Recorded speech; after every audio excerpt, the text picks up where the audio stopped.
Markle had the baby. No word on what the baby's name is, but it's a boy. Named Jerome. Jerome weighs 7 pounds and 3 ounces. No word yet on the name, though. No word. But congratulations to Meghan. So now, if she pulls herself together real quick, she could be at the Met Gala tonight.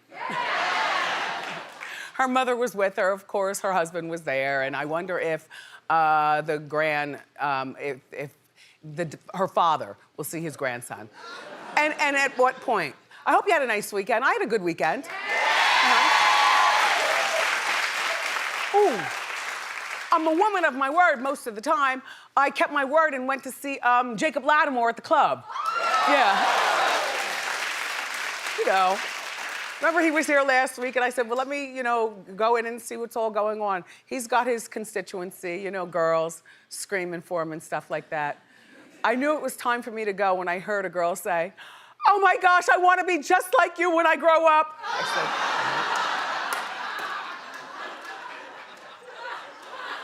said, listen, clearly I was one of the elder statesmen of the club, but it did make me feel weird to hear that. It made me feel like, I was like, there's something wrong with one of the two of us. Either me for being in here with you with a pair of poom-poom shorts, or you. She was dressed more civilized. Tell her she wants to be when I grow up. Time to go. Anyway, hi, Jacob. That was very nice. That was nice. Did you hear about this Diana Ross thing at the airport? Have you ever gotten touched at the airport? Clap if you have. Yeah, it happens. The cynic in me thought that the whole thing was a ruse just so she gets talked about on Hot Topics. Because I know that she loves being Diana Ross, you know what I'm saying? In her own kitschy ways, you can picture her trying to plant a story like this. You know what I'm saying? But anyway, so she was flying back from New Orleans. She was at the Jazz Fest, which was huge, giant. There she is performing. A lot of people in our Hot Topics morning meeting said, well, why wasn't she flying private? I said, well, she probably said, whatever money you're gonna spend on a private jet, add that to the cash you're gonna pay me for performing, and just buy me a first class ticket and I'm good. You get that point at some point in life, I would imagine, with her kind of wealth where she could fly whatever, whenever. Sometimes it's nice probably just to swill with us commoners, on commercial air. And so there she was. I didn't find it a big deal that she was flying commercial air. I did not find it a big deal that a woman thrusted her hands up her, or whatever the woman was doing. I mean, the way it was described, I said, well, all right, so here's what Diana Ross posted. She posted, on one hand, I'm treated like royalty in New Orleans. At the airport, I was treated like bleep. And people were surprised that she did the SH word in there, the full thing, And then she goes on to say, it's not what was done, but how I'm feeling violated. I get it. Don't you feel violated afterwards? But the thing is that, and I used to not prefer this thing where you just stand like that and they spray you with some poison or something. And then when you come out, they always ask you to wait. And even if you've got nothing on underneath your clothes, they will find something to touch. Oh, we saw a protrusion out of your leggings, that it could be the mole of life. Like a real Dr. Pimple Popper. You know what I mean? But it's happened, I think, to all of us. I remember when we were young, we were traveling as a family, and young Kev, they told us we had to take him over to the side so they can pat down his stroller and his, diaper and stuff. Has that happened to you as a parent? It happens. And TSA, we hate it while you're doing it. I don't know about what everybody else feels, but I have respect for what you do. I also understand that you're underpaid, so sometimes if there's stuff missing from our bags, we really shouldn't be complaining because we know that you probably needed it more than us. Why'd you have to take my roll-on, Dove? It was 3.5 ounces. That's only a half ounce over. Anyway, and especially if they know that you wear magic hair and stuff, first thing I would do is want to pat Miss Ross in a respectful way. I wouldn't be nervous about it. I'd be like, oh, Miss Ross, I'm sorry I have to do this, but, I've got tuition to pay or kids at home or whatever. pat, pat, pat, and root. I've had my hair rooted before, and I always say to the girl, like, you know I wear wigs. Where are we going with this? Where are we going with this right now? And I've never been taken to that back room because they ask, would you like my supervisor to come out? And then they take you to the back room. I guess that's where they totally strip you all the way down.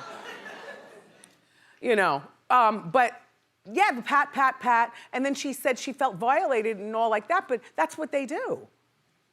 It's what they do. All right, clap if you're with me and you think she probably exaggerated this to be on like Hot Topics and on the blog.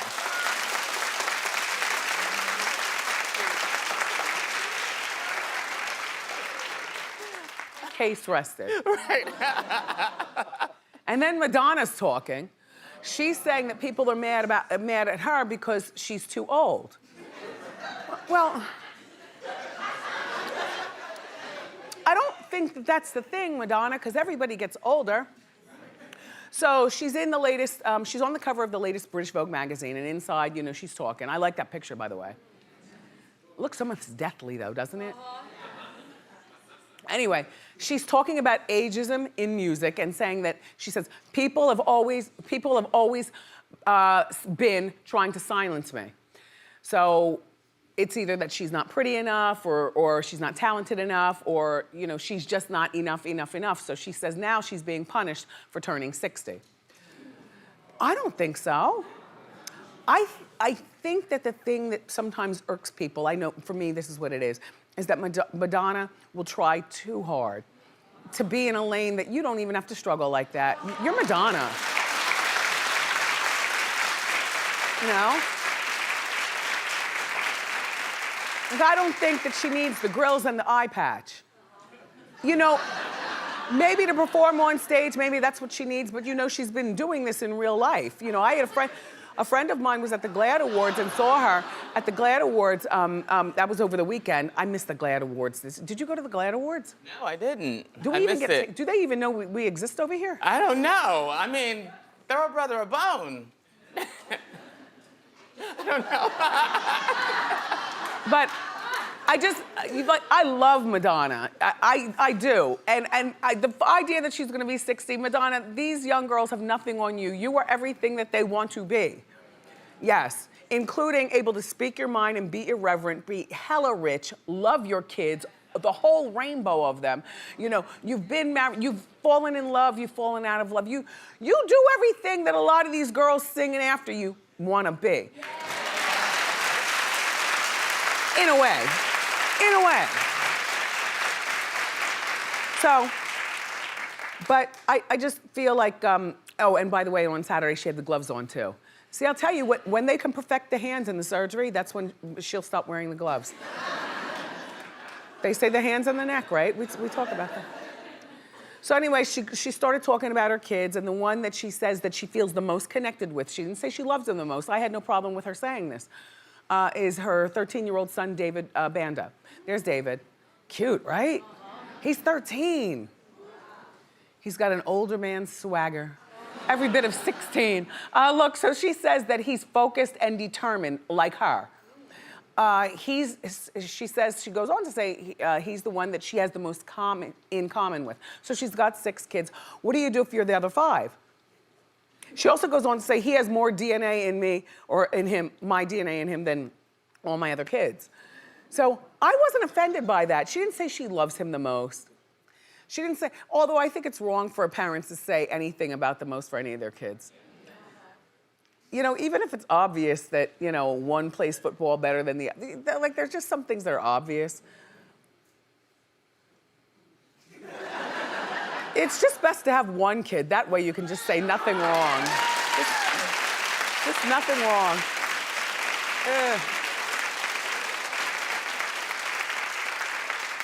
He comes home tomorrow for the summer. I can't wait. But you know, like you can't do wrong when you only have one. Well, you can. I mean, you can, and it's more magnified. But you know, when you say, you are the cutest son I've ever had, any girl would be happy to, you know, want you to take her to Cirque du Soleil. Yeah. Yeah. When they were here, I said, because I said to him, I said, look, while you're home, remember Cirque du Soleil was here the other day and the flexible man? Okay. I think Cirque du Soleil is a good teenage trip because it's like, well, he's 19. All right, 18, 19. He's 18. He's 18. But anyway, but it's like the circus, but not circus, like with the elephants and the whole. You know, it's like the circus. It's cute, right? I'm trying to plan summer activities so that we don't have to be stuck like glued to each other the whole time, but you know. Anyway, so Madonna just announced her tour, so she's going on tour. Well, guess what? Great for her. I still think that she can sell out arenas all around the world, but she's choosing this time for smaller venues. And the first thing that I said is because it might be the close-ups. You know?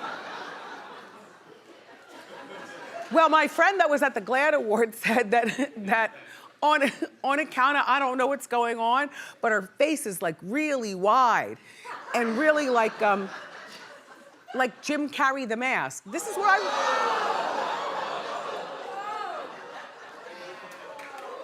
If you just don't react like that, then what I say won't seem so harsh. Sorry, I can't be as civilized as the Emmy Award-winning Kelly Ripa. Congratulations, Kelly and Ryan.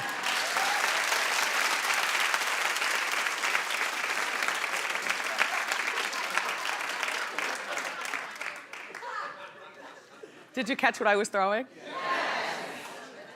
My people. So look, about Salt-n-Pepa.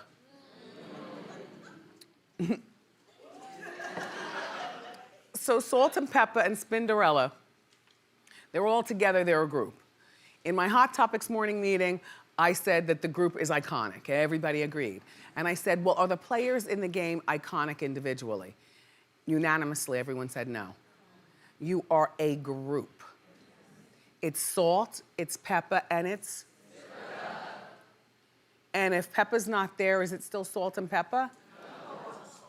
If Salt is not there, is it still Salt-n-Pepa? If Spin's not there, is it still Salt-n-Pepa?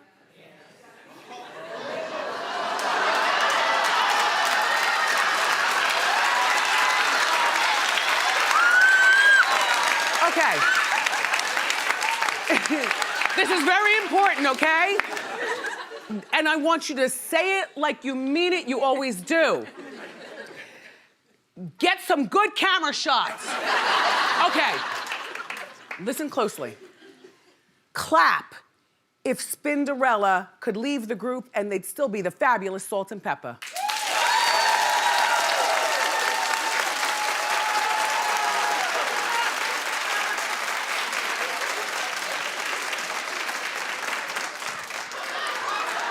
Well, then Spin, I'm sorry you got the pink slip back in January and nobody knew. But apparently nobody cares. I care. I care. They're out of their minds. You all, there is no Salt-n-Pepa without a Spinderella. That's like saying there's a Run DMC without Jam Master Jay. No. Rest in peace, Jay. No. Well, look, apparently Spin was fired back in January. Now, honey, they made us wait, what, 5 months? We just found out about it by Spin actually posting on her own social media. She had to write it for herself. She said, look, I know, look. She thought that Salt-n-Pepa would issue a formal statement.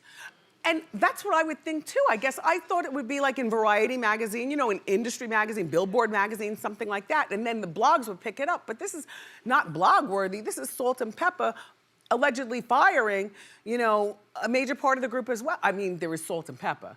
But you gotta have Spin too. And you can't just plug anybody in to be Spin. It's got to be Spin. And they did some sort of, you know, they're on a tour right now with some people from back in the day. Yeah, New Kids on the Block and Debbie Gibson, Naughty by Nature's there and everything. But Spin would just put it on her social media so that people would know why she wasn't appearing at the concerts. Well, apparently nobody was even asking, which is horrible to me, which is horrible. Spin, I would like to issue a formal statement from you on behalf of this show, because I can't understand it. I mean, you're the you're the second Spinderella. Okay, there was a first Spinderella, and then she either fired or quit the group, but that's before you all, a lot of people knew who Salt-n-Pepa were, you know what I'm saying? So when they got rid of her, then they asked me to be Spinderella.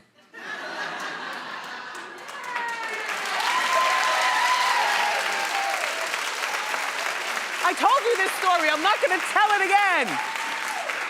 I was a DJ in Washington, D.C. I was making $9,000 a year, but I was happy as hell. And Spinderella had that song out called Tramp, What You Call Me Tramp. And so I was on an AM station where I played real old music, but they would allow me to play the young and poppin' music too. So I'd play like Cheryl Lynn and Jody Watley and Tramp and stuff. So Salt-n-Pepa came to town and they really liked me. And you know, I know how to, just a little bit. So they got together with Herbie, their manager, and Herbie came to talk to me on behalf of them, and they said, look, we're looking for a new Spinderella because the old one is no longer with the group. And I had a crossroads in my life. Do I go on the road in poom-poom shorts? Or do I make use of my college degree in communications because all I wanted to be was a DJ? Yeah. On the radio. So it all worked out for all of us. I say all that to say. That's why whenever I see Salt-n-Pepa, there's a secret special, you know, shout out to me like, we all made the right choice. We did. Anyway, Spin, I don't know what they're gonna do. I hope they don't try to replace you. I hope that they can work it out and you just get back. Salt-n-Pepa, you need Spinderella. I don't know, can somebody holler over here and let us know what's going on? So last night on Keeping Up with the Kardashians, I was watching the Atlanta Housewives, and for a moment there, I was watching but doing stuff, because you know how Sunday nights go. You're busy doing things and watching TV, but not really watching. So I kept walking in the room, and Portia kept being there with the baby and the man. And then the fake fights with her mother and her man's mom. And I'm like, okay, enough with Portia scenes. Why are they focusing, like, where's the rest of the girls? And I'm looking at the TV and it says Atlanta Housewives, but apparently there is a show, Portia's having the baby. How long has that been on? That was week 2. Oh, this is week 2. And next week is the final part. It's 3 episodes. Oh, 3 episodes, yeah. Oh, okay. Well, anyway. So the Kardashians were on last night and Kim revealed that she doesn't want to be herself in 10 years. All right, just take a look and then we'll talk. My dad always taught me that hard work is really important and to really commit to things. So my goal would be in like 10 years to give up being Kim K and just focus on this and be an attorney and fight for so many deserving people. I believe her.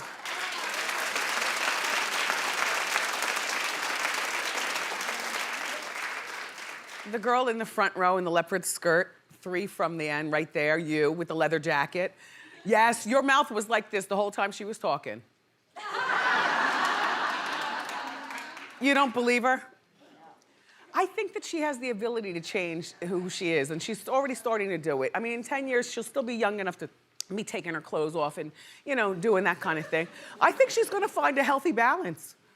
She'll be in the courtroom, and she'll be, you know, on the ground writhing. Yeah. Plus, you know, she'll be more like Chris, because all those kids, you know, they got a whole bunch of kids going on around there, and there's gonna be at least 3 of those kids who are gonna be the next Kim K or the next whoever they are in the family. And they're gonna need management, and something tells me that she'd be a very, very good hands-on mother. While, yeah. And she'll dress the part of the writhing when she goes to the meeting, so that way, you know, she'll have her social media still going, but her mind will be in also, you know, helping her kids build the empire, keep all the money from the empire. But also, I do believe that she's about this inmate reform and things like that. You know, over the weekend, she helped free another inmate in Florida. Yeah. The person served a life sentence for a low-level drug offense. So His name is Jeffree Stinger. Do people want something from her after that for the rest of her life? Like, does she go back to being Kim K after that? You know, after you're out of jail for like 10 years and you see that even though you're free, maybe life didn't turn out as well as you wanted it to? Like, because you got to get like on your book right away, Jeffree. Whatever you're doing, you know, now that you're out, get on it right away. You know, if it was finishing a chip of degree or something like that, you have to do it right away before people forget about you. Because when people forget about you,